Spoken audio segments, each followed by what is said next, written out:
Welcome to Coastline. I'm Suzanne Larson. I'm sitting in for Rick Forshner, who is on hiatus. And I'm very happy to welcome officers with the Beaufort County Department of Veterans Affairs into the studio today. We're going to talk about services for veterans. We have a lot of veterans here in Beaufort County. And let me welcome, first of all, Carl Wedler, who's director of the department.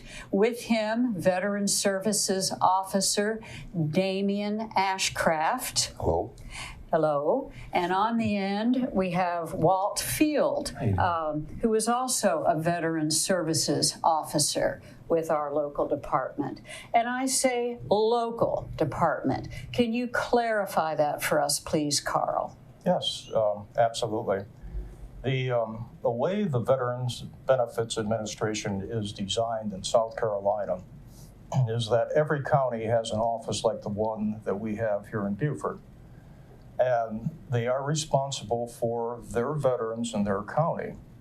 So when we get veterans that come to us that maybe live in Colleton County, then we redirect them to the proper county. And the only reason we do that is just because the workload, we're trying to even it out among the different counties, and our workload is pretty high, considering the number of veterans that we have in Beaufort County, which we estimate to be about 65,000. Now, it's just the three of us in the office, and we've structured ourselves so that we go to the veteran rather than the veteran having to come to us. They still come to our offices, one on Hilton Head and one here in Beaufort. But in many instances, we use the library system to meet with veterans. Ray McBride has offered us these services. We also go to Sun City twice a month on second and fourth Wednesday. And then for housebound veterans, we go to their home and we can take our equipment and do exactly what we do in our office on their kitchen table. So our mission is to make it easier for the veteran rather than making it easier for ourselves. And we offer a host of veterans benefits, and they range anywhere from filing for disabilities to widows' pensions to education benefits to being a referral service to the Veterans Medical Department and the cemetery. And we help. We're kind of like a focal point for anybody that calls our office. I think our biggest frustration is that we don't believe that we are reaching enough people in the county. With a population like we have, we should be seeing more people, but they don't know where to look, or they never reached out to find us. And it gets to be a little frustrating. So doing something like this is I think, a great opportunity for outreach. When you meet with veterans, do you make an appointment first? Mostly we work on an appointment basis only because we devote at least an hour to each veteran. And when some of us don't have appointments, then we will handle walk-ins that come into the office, or we'll man the phone. And so we work as a good team, but we are spread a little thin. I mean, in an ideal world, I would have somebody on Hilton Head all the time,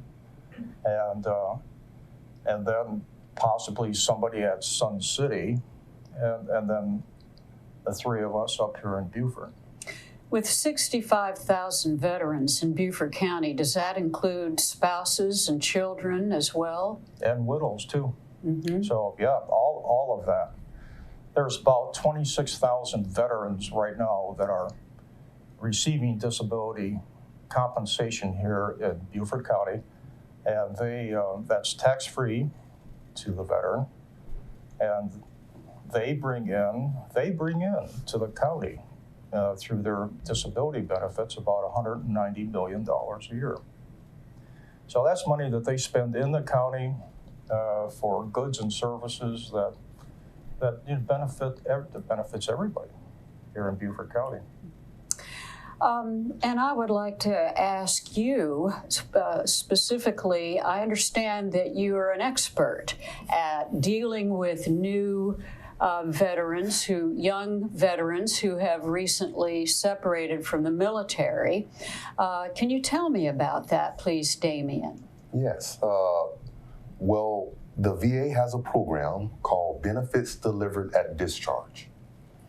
What this program allows for active duty service members who are still active duty within 6 months of separating from service to start that initial application.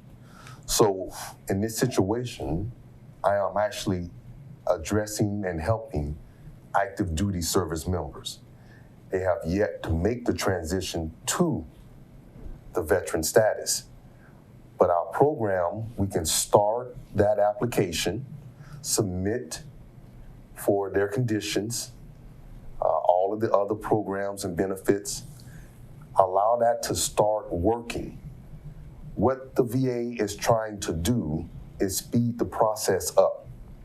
Many years ago, veterans' chief complaint, those leaving active duty, was the lag between the time they separated, filed that claim, and started receiving benefits.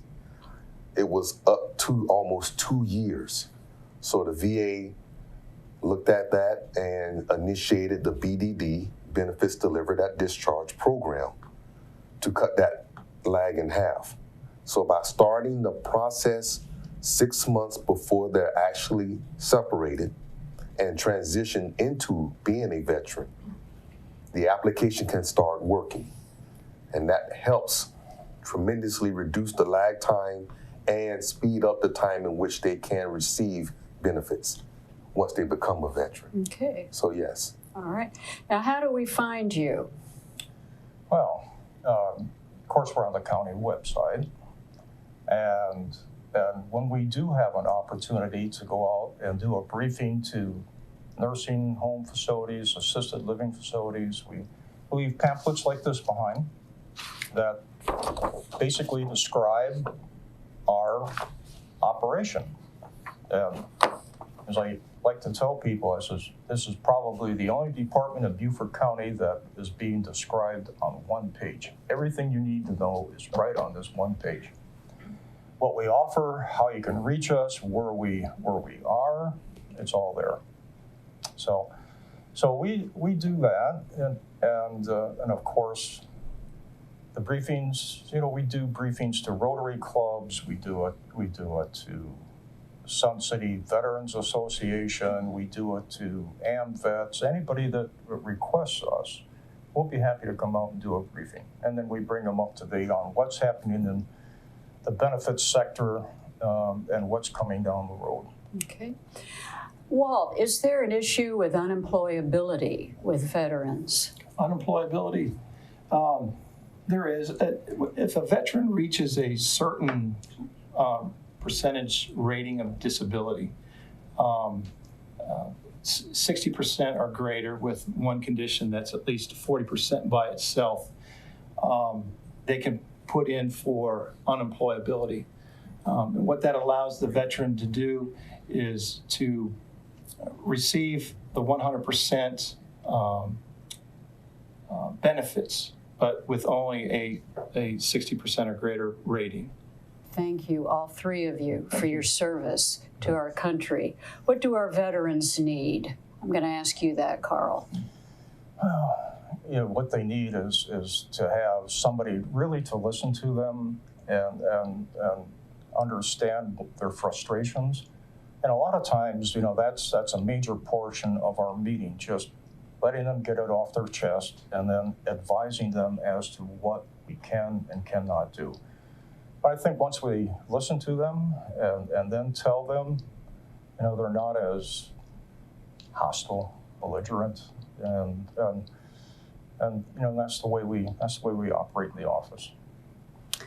Now, this local office is not the VA, right, Damien? We're not federal VA. You're not federal VA. Yes, and the best way that I often describe our office and service to veterans who are coming in, who have that misunderstanding, is that the Department of Veteran Affairs like to have the veteran come directly to them. In doing so, the veterans is then responsible for navigating many forms and policies. Mm-hmm. That adds to their frustration and oftentimes even act as a deterrent to them moving forward with what they're trying to accomplish. Mm-hmm. So our office fills that void. We are a state-mandated county employees, myself and Walt.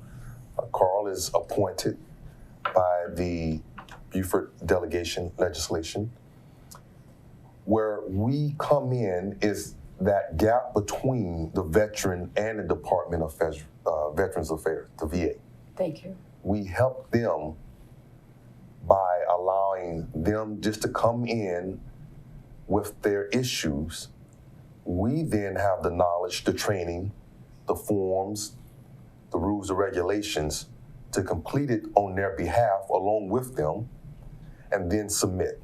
And as Carl said earlier, in that process, now the veteran has confidence that what they're asking for is on the correct form, going to the correct office, and hopefully has a much smoother process in getting that determination. All right. Well, we have to wrap it up, but I understand that there are also benefits for dependents, for spouses, and Walt, you deal with that quite a bit. Quite a bit, yes, ma'am.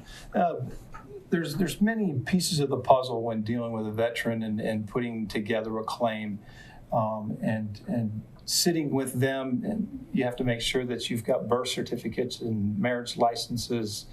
If they've ever been previously married, then obviously we need to have a divorce decree to show that.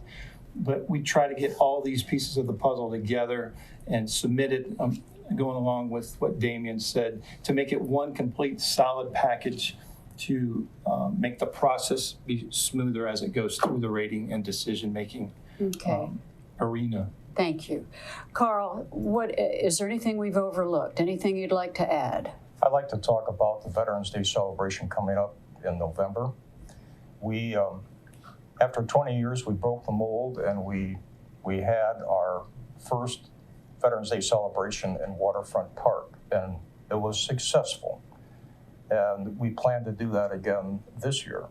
Only this year, and working with the Beaufort County School District, we're going to have as many children as possible involved in the parade. And we're going to have it on a Saturday simply because Veterans Day is Monday.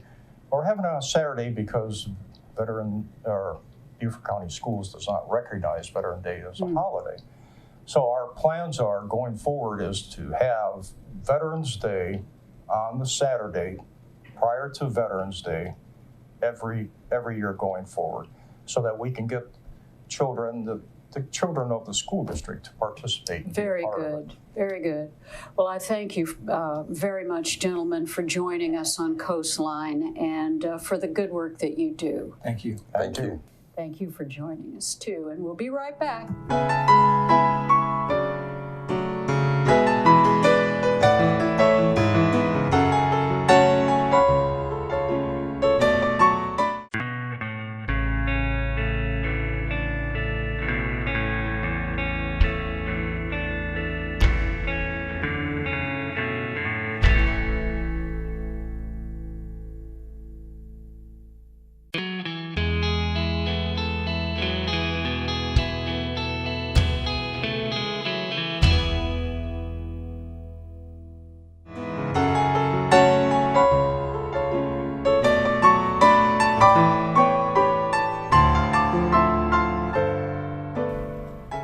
Welcome back to Coastline. I'm very pleased to be joined by Chris Hickey, Director of the Beaufort National Cemetery. Welcome to Coastline, Chris. Thank you for having me, Suzanne.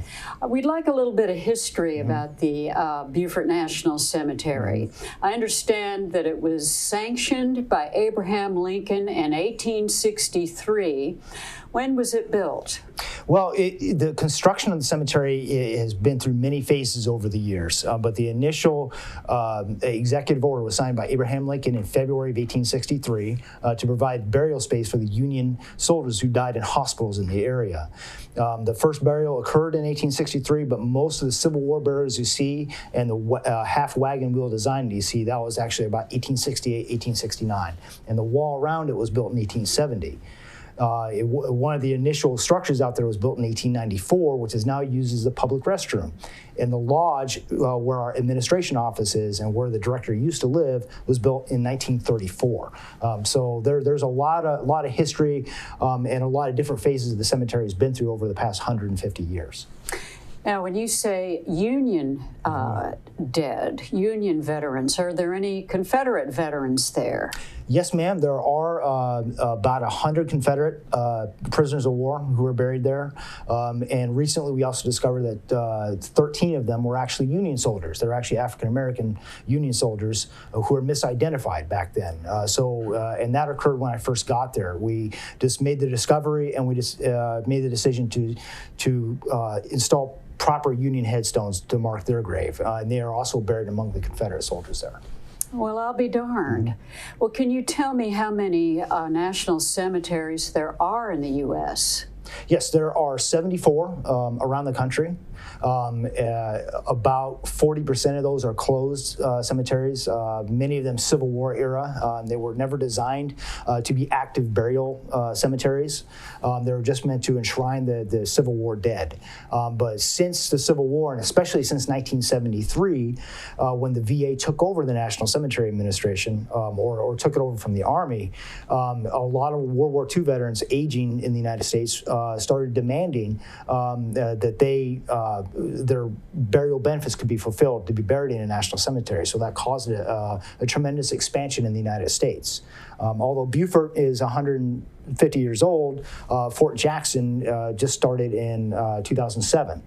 So that's a brand new national cemetery. So that's a sign of past and present, of how we've met the needs of the past, we preserved the past, but we're also meeting the needs of veterans of the future. Well, with this increase in the number of veterans buried at the Beaufort National Cemetery, is our cemetery closed now? No, ma'am, it is not closed. We do approximately 600 burials a year. Our most recent expansion was in 2009. 2010, we did the first burial, which is used to be the National Guard Armory, where I think they filmed some scenes from Forrest Gump in that area. And that space is probably going to be, we're going to be burying for probably a good another 10 years there. And we're also, although I can't talk about actual plans to obtain more space, well, I can just say that we're working on that. And we're making accommodations for the future because Beaufort National Cemetery won't be burying forever, but we will be meeting the needs of veterans for as long as we can. Mm-hmm. Well, do you know why Beaufort was chosen as a site for a national cemetery? Well, in 1863, Union troops occupied the Beaufort area, including Hilton Head, all the way up to Charleston, south of Charleston, James Island. Several minor battles were fought in the area. And most importantly, there's Union hospitals, especially on Hilton Head. Being in the swampy atmosphere in this region of the country, most of the Union soldiers were either farm boys or city boys, unaccustomed to the climate, so a large number of them started dying. So that was the impetus behind creating a national cemetery here, which is central for the region to receive those Union war dead. But like I said, most of the burials did not occur until after the war, though. I see. Mm-hmm. And who is eligible to be buried at the Beaufort National Cemetery? Well, technically, the expression is any veteran who has an other than dishonorable discharge. What that means is most veterans who receive an honorable discharge, general under honorable conditions, things of that nature, will be eligible to be buried in a national cemetery. For those who served after 1981, there's a requirement that you serve at least 2 years. But for Vietnam-era veterans, they ask that question all the time. Well, I only served 11 months. Then when I came back from Vietnam, well, you're still eligible under that old law. including veterans, also a lot of people don't know their spouse is also eligible if they're married to them at the time of passing.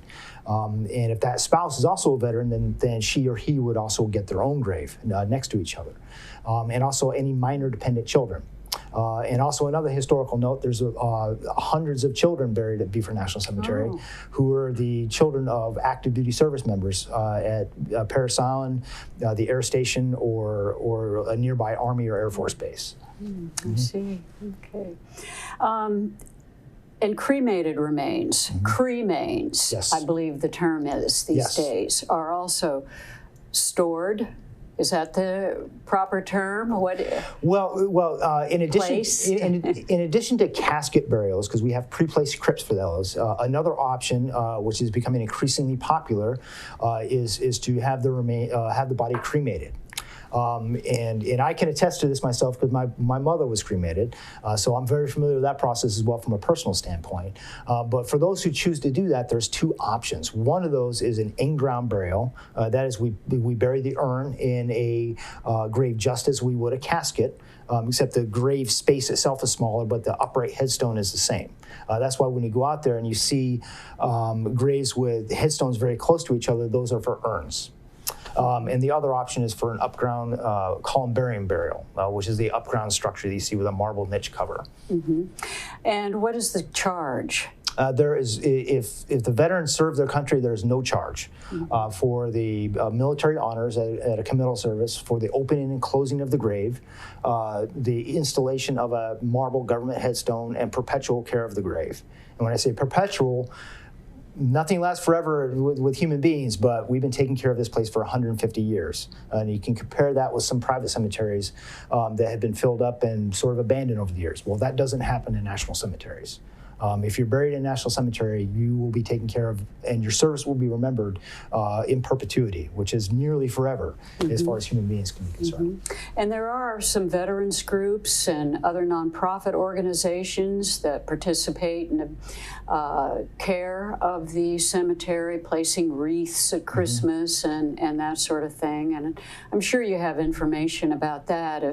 If people want more information about Beaufort's National Cemetery and their eligibility, I understand you have a website. What is the address for that? Well, the website is for the National Cemetery Administration, and that is www.cem.gov. But I would probably advise just calling us directly Monday through Friday at 843-524-3925, and any one of us there will be happy to help. Do me a favor and repeat that, please. Sure. The number is 843-524-3925.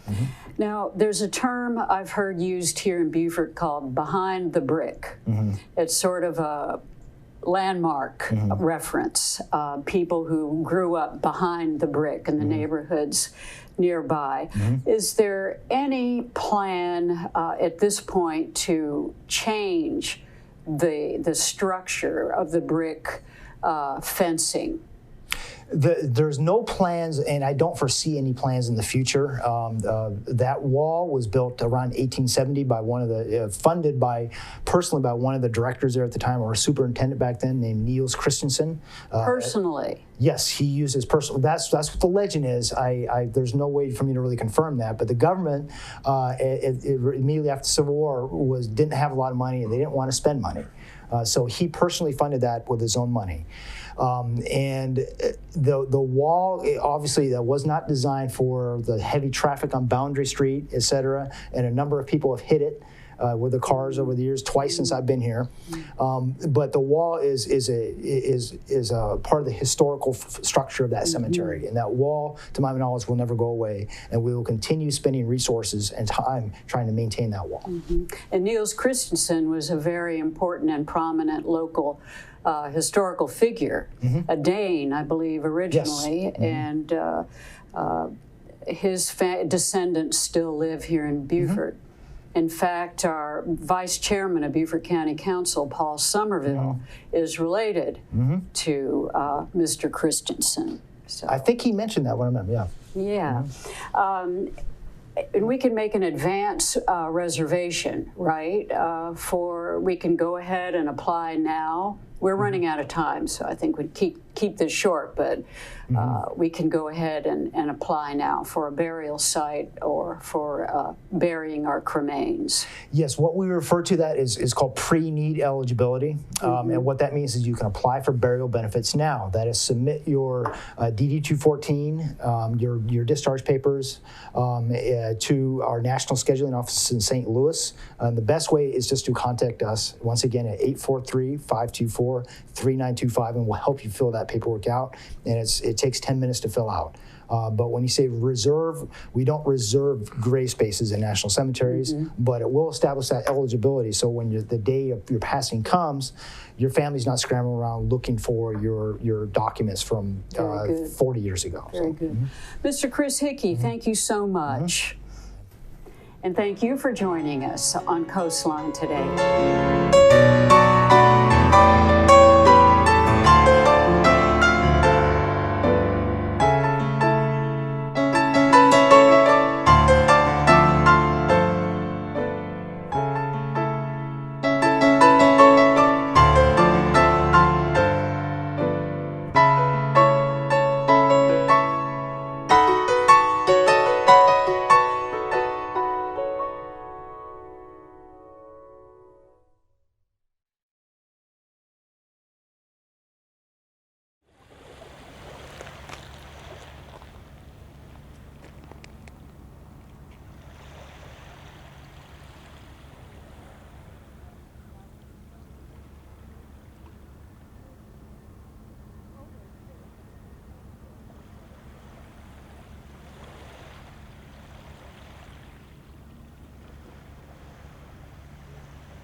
Got a quarter?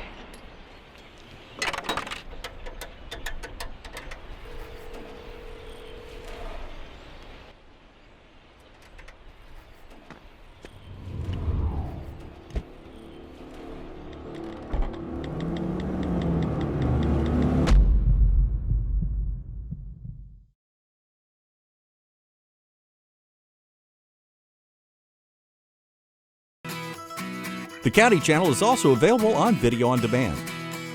Go to BeaufortCountySC.gov, scroll down to Public Meetings, click Watch Now, and then click the Video on Demand button and select your program from the list. Call the meeting to order. If you'd like a DVD of this program, click on the link on the right and fill out the order form.